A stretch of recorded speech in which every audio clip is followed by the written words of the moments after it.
Welcome back, everyone. This is Bree from Fracture Compass. Now, we have conquered Halloween Horror Nights, and we've even hung out with the clowns and demons of Fright Fest. But in 1973, Walter Knott outvoted his family and decided that he wanted to have a Halloween party. And we are here carrying on that tradition in just 3 days. Let's go and head into the park one last time before the fog officially rolls in.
Keep your feet on the cleats.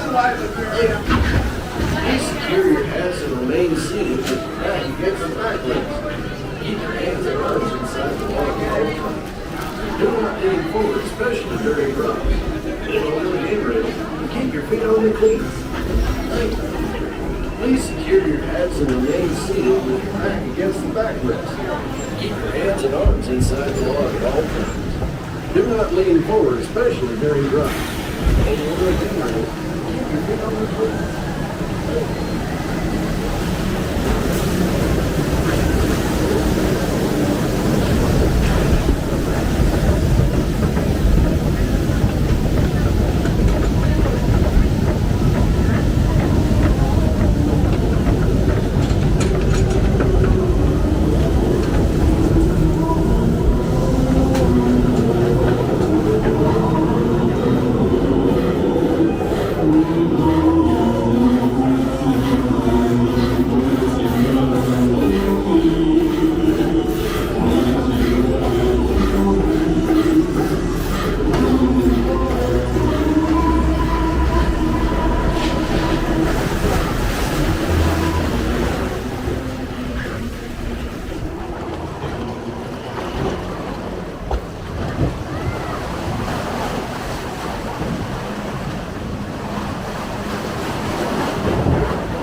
Do not lean forward, especially during drops. Hold on to the handrail.